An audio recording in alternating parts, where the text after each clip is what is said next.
Education is the most powerful weapon which you can use to change the world. Nelson Mandela. Hey there, it's Book Club on Vanguard Live. I'm Agnes Joy Uloko. Join me every Mondays and Thursdays as we educate and inform ourselves.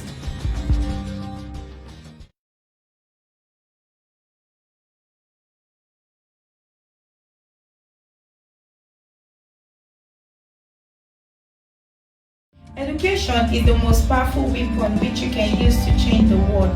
Nelson Mandela. Hey there, it's Book Club on Vanguard Live. I'm Agnes Joy Uloko. Join me every Mondays and Thursdays as we educate and inform ourselves.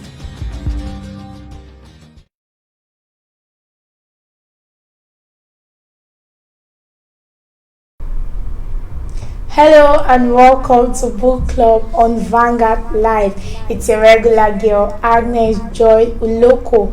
And today I have somebody special with me that will be summarizing today's book with me. She's no other person but Damilola Ogunshaki. Okay, Damilola Ogunshaki. Welcome to Book Club. Thank you nice very having much. You today. I've always been wondering when I'm going to enter this library, and today I entered it. Yeah. We're in the library together to do a lot of things together today.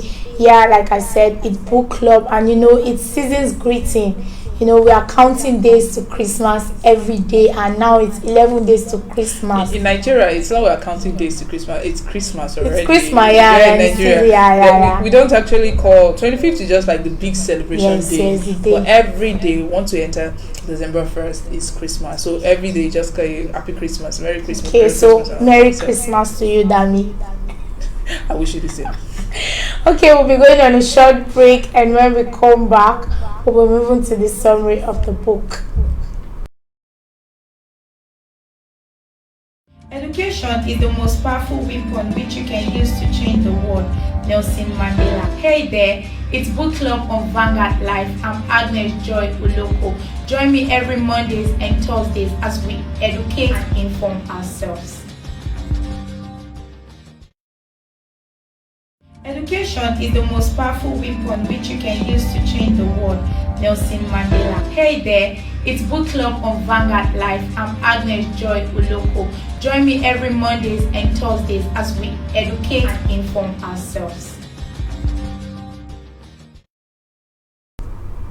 Hello and welcome back. It's Book Club on Vanguard Live, and I'm Agnes Joy Uloko, and like I said earlier, I'm with somebody so special today in the library. I'm Damilola Ogunshaki. Okay, Damilola Ogunshaki. Yeah. Today we'll be summarizing a book titled The Gods Are Not to Be Blamed by Ola Rotimi. I know some of us would have read that book, and a lot of us would have not read the book. You know why? Because the story is very interesting. When I was reading the story, at a certain point I felt so sad. Like, how true is this? Like, can this really happen? You're trying to connect it to the real life. And I was just connecting it, like, if I were this person, how would I have felt? When I was going through that story, and that's why I don't want any one of us to miss this book. If you have not read it, please try and get a copy. The Gods Are Not to Be Blamed. The book, they've done a lot of play towards this book. There is a super story of this particular book.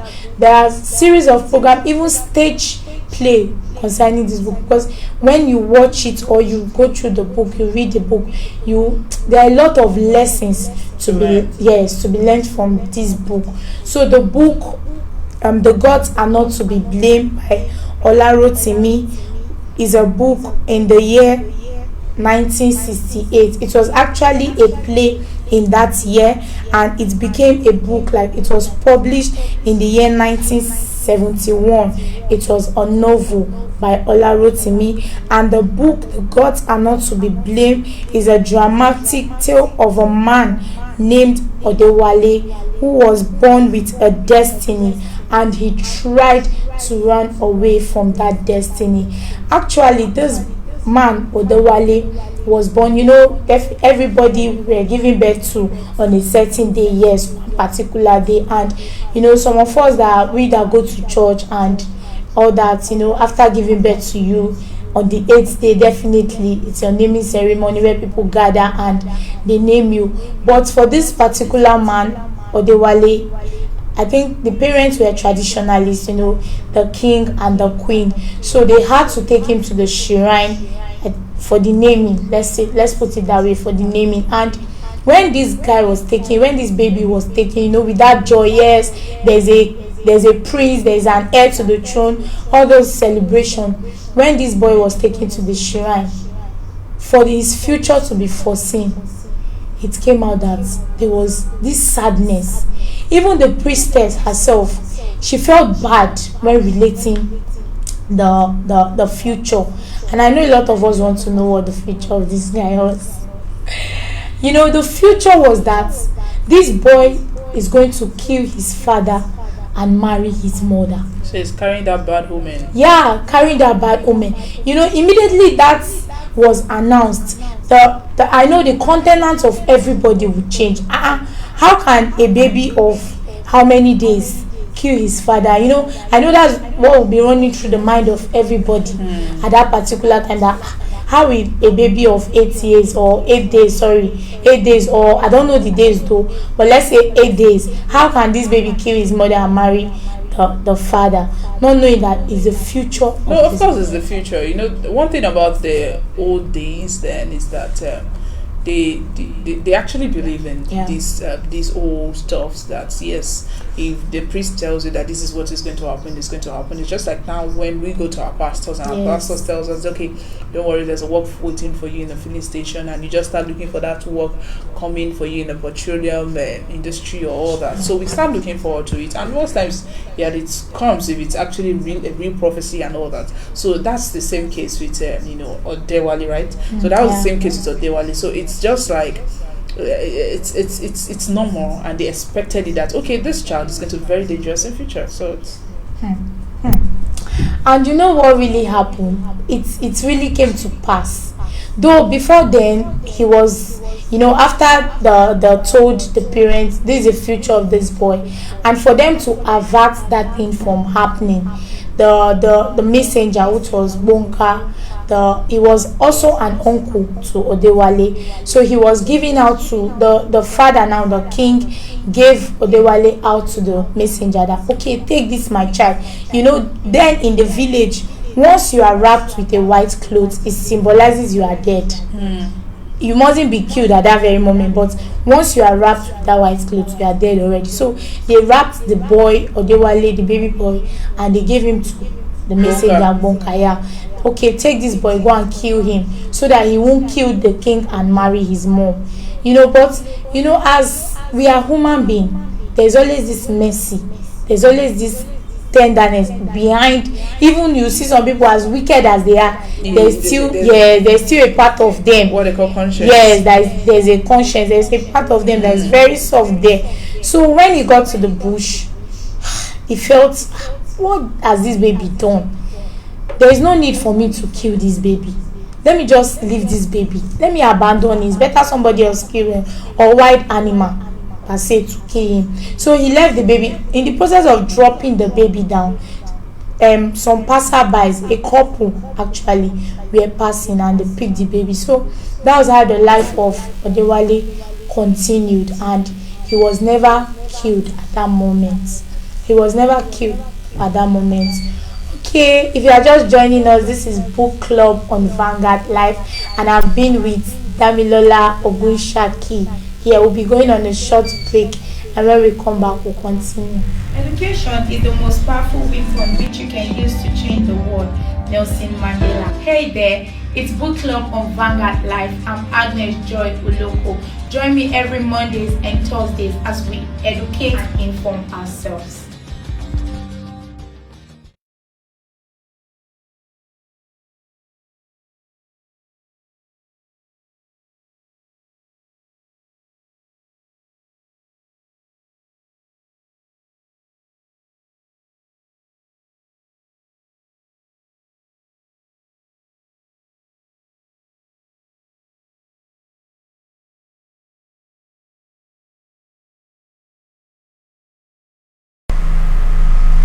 Welcome back. It's book club on Vanguard Live, and I've been with Damlola Ogushaki. Yeah, we've been together summarizing the book The Gods Are Not to Be Blamed by Ola Rotimi. And like I was giving us some highlight of the book, how a boy was born and his future was foreseen, that he will kill his father and marry his mother. So on the process of taking him to the bush, the messenger was to take him to the bush where the evil spirits will take his life later, so to avert that from happening in the future. Some passerbys, that's a couple to be precise, were passing and they saw him, so they picked the boy, and the messenger went back to tell them that the boy was dead. And to them, that's all about Odewale. But no, after that his life continued, because he lived with those couple in another village, and he grew up to a certain age where that messenger still came back and told him that this is who you are, these are not your biological parents. But he didn't really tell them that your parents are in so village, your father is a king and your mother is a queen. He just told them that these are not your parents. And in anger, the boy was angry, like, how will you tell me these are not my parents? People have lived all my life with. And in that anger, he left the village and went to a bush to start up his life afresh. So where he was staying in the bush, somebody came and harassed him, like, this is not your land, what are you doing here, this is my land. And they were fighting, and he killed that person, not knowing that that old man was his father. He has already done one of the prophecy concerning his life. So he killed the father, and when he killed the man there, he still ran away from there because he has committed murder. And when in the process of killing the man, it was still that messenger Bonka that saw him. But he didn't know somebody saw him when he was killing the man. Yes, when he was killing the man, it was the messenger that saw him when he killed the man. And he left there to his village. That's his village, Adetubu, his village. He now left to his village. And when he got to that village, he saw that they were having this crisis. There were wars and other things. So he was the one that stood up for that village to fight for them, not knowing that this was his village. He was fighting for his father's land and his mother's land. So he fought for them, and they broke that protocol and said, who is this stranger that came to fight for us, that made us have our victory back? And they made him the king of the village. And you are the king. The late queen is the late king's wife is still there, which is the queen. You have to marry the queen. And that's how he got married to his mother. He got married to his mother. They were living, they even had 4 children. They had 4 children, and they lived like that till years later things started happening in the village, and they were like, he wanted to know what was really happening. But before then, he still vowed that the person that killed, because they told him that the king was murdered by somebody, and he was like, I'm going to make sure I bring that person that killed the king. All those things revolving around. That's the story of Odewale and The Gods Are Not to Be Blamed. So I want to put a question to you now, the viewers, and I want us to drop our comments in the comment section. Do you really think that the gods are to be blamed for what happened to Odewale? Do you really think that the gods are to be blamed? Listening to the summary I just gave, do you really think that the gods are not to be blamed? Please, let's drop our comments in the comment section, because I'll be taking comments. Now to you, Daniela, what do you have to say concerning this whole summary? The whole summary, as we're just talking about, they kept on picking different themes. First of all, I thought about betrayal, and that's talking about Bonka. Telling Bonka to go and do something, drop the child in the evil forest, and let him just face his fate there, die and all that. But him, trying to make sure that the child is safe and going to a good hand is also called a betrayer. But looking at Bonka's character, you just know that Bonka is someone that respects nature, that is spiritual, and values life, and that's why he could not allow the baby killed. So that's one thing about Bonka. So Bonka in that story is a very, very good person. See that he went back to check the child, kept up, with the child's upkeep, and telling the child that, okay, this is not who you think you are, and this is who you think you are. And Odewale, for me, Odewale's own theme, there are so many themes following Odewale, but one thing that led to his downfall is disobedience, and that's what we tell children of today. Yes. Disobedience. That's one of the lessons to learn. Don't be disobedient, because when Bonka came, when Bonka went to him and told him that, okay, this is who your parents are. Okay, no, I think he didn't tell you. No, he didn't tell this them. is who you are. Yes. Just told you just part of the story and your fate. And he just decided that, okay, he was going to be disobedient, and he left the home, left his foster parents, and went to the bush, somewhere you don't even know, and you went there, and you tried to, going to that bush. It was just like part of your fate, and you just succumb to it. But one thing we also say about fate itself is that whatever happens, no matter what you go through, you will still face it. It's your fate. So that's actually the main story itself, apart from also pride, Odewale's pride. Odewale pride was part of his problem. Him just like, when you just think that this is who I am, and so thing happens and another thing with Odewale is that Odewale going to, I think there was a time he went to the priest and told he tried to find out why people were calling him a butterfly, him that called himself a bird, and they just there calling him a butterfly. He wanted to find out the whole reason, and that's why the whole thing was, it was actually relayed to him. And the ending of the story itself, him plucking out his eyes, and the mother killing herself and all that. I think that's incest, what you call it, something, a mother and a wife. So the whole story, there's a lot of lessons to learn. It depends on the people that read it, and once you are reading it yourself, what we say about books. When you're reading books, don't just try to read the story alone. Try to relate it to many things. Try to pick up lessons from it. So if you pick out lessons from these things, there's a lot to learn from.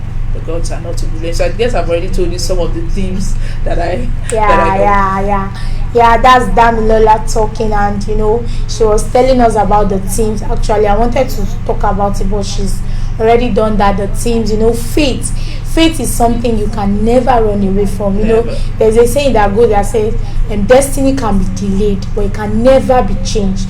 Looking at all the processes he went through, staying with somebody, living in the bush, and later he still came back and met it. That's his destiny. He still came back and met it. That's to tell you that destiny can never be. It can be just be delayed, but sometimes we can still change our destiny. That is, because, if you did not follow, being disobedient. The pride was there and all that, and so many other things. Then ignorance. He was ignorant. He didn't know his identity. So it was when he knew the identity that everything just blew up. So he could not. That's why he could not avoid the fate. I know. Let's not forget that it was like something evil was actually surrounding him. So it was like that thing was just pushing him. But nowadays what we say, when you try to follow the Holy Spirit and all that. Because even when he was told that this is who you are, when he was told by his uncle, the messenger, that this is who you are, if he had, I just believe, based on my own, if he hadn't run away from that place, maybe there's a maybe, he wouldn't, it's true, he wouldn't have ended up where he was. They say people change their that's what I'm saying, that there are some destinies that you can still change. That's if it's a negative one, you can still change it by yourself. Even positive one, you can even positive one, you can make it better than the way the ones people are seeing. And you can make it negative. So like I said, we should drop our comment in the comment section. If really, who is to be blamed? Is it the gods that are to be blamed for what the predicament of Odewale, or who is to be blamed? Who is to be blamed? Let's drop our comments in the comment section. So, who is to be blamed? First of all, as you're asking this question, I was just asking myself that, what do you think? Who is to blame? But seriously, sometimes you say it's God, sometimes you say it's Odewale, sometimes you say it's Bonka, or you think it's the parent for abandoning the child and not teaching the child the ways of of God. But then you can't actually say the gods are to be blamed. It is fate. Yeah, it's fate. It's your own choice to write it with your own pen. Pick a pen and write it yourself and say, this is what I want. And it's your own parent also to teach you the right ways.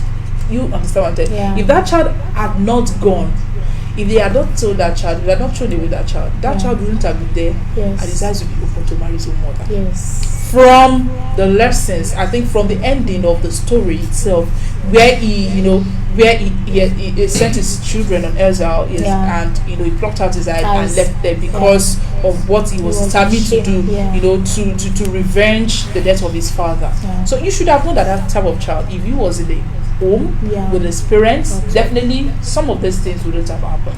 So it was a test of faith, even to the family, to his parents themselves. So I think talking about who are we to blame? I don't know who to blame here. I don't really know who to blame. But a lot of things, if you want to really blame someone, you might blame Bonga. Yeah. And you blame the other parents. side, yes. You can't really blame Odewale. Odewale was ignorant. Marrying the mother, he was ignorant of the truth. He didn't know it was his mother. He didn't know that's his village. Bonka just told him half of the truth. I told him half of the story. He didn't tell him the full story. Yeah. So Bonka can be blamed partially for not telling him the story, not for saving his life rather.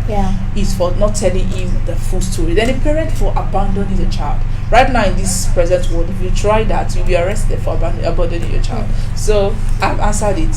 Me, I think Bonka. Parents. Okay, Damilola said she thinks Bonka and the parents, but that doesn't mean you will not drop your comments in the comment section.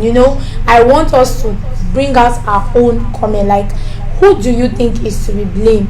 Is it the girls, the parents, Bonka, or Odewale himself? Please, I want to see those comments pumping in the comment section as we are gradually moving to the end of today's program. It's so funny. It's just so funny. The story itself, like you said, there's a lot of things to there's a lot of things, but like you said, that I should help you read the comments. So there are so many people here in the comment section, and Boy Matu says of our Believers Foundation class with, I really don't understand what this person is trying to say.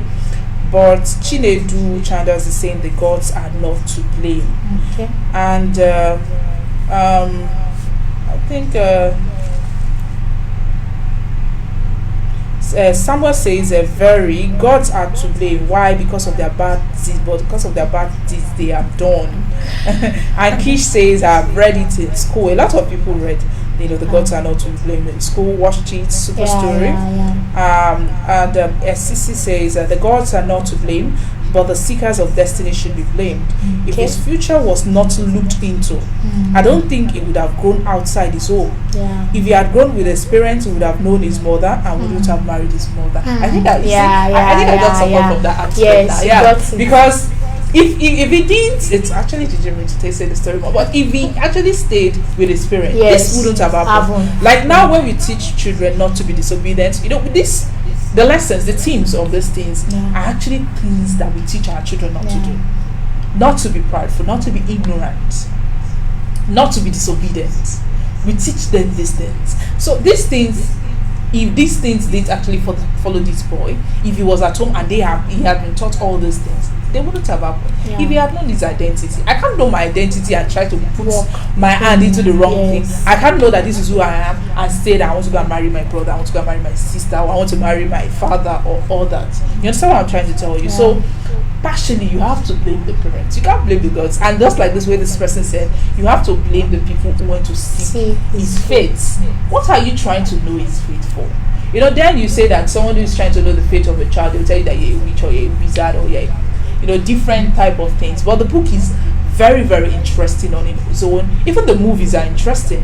When I was watching Super Story then, it was something that I was always glued to my screen for, trying to really know the stories and all that, the story itself. It was a really great idea that was really welcomed by the society. That's one good thing about the book. And don't forget, the book is not something that actually keeps the moment boring. No. It's something that you really want to know the end. Yes. We told you the end does not mean that you don't want to know what actually led to it. That's not the end. I think we didn't even really tell them. We didn't really tell you what ended it. But if you want to know what ended it, like she said, you should just pick the book and read just like I did, and just like the way she read it. Yeah. Definitely, this is December. Yeah. You know, like last week, I was giving us some books to keep you busy in this festive period. Yeah, you can still add the gods are not to be blamed to those parts of books. You know, if, like I always tell us, readers are leaders. You know, if you continue reading, there are a lot of things that you will get to learn at the end of the day. And for you not to be idle, I know a lot of us are coming back from school, there's break, there's holiday, even at our working places. For you not to just be bored at home, not doing anything, get a book and read. You know, at the end of the year, you see that before this month runs out, you see that you've achieved a lot of things from those books that you read. Don't pick up a book and just flip through and say, this book and the page is plenty. No, if you do that, it will discourage you. But just try to get something from that.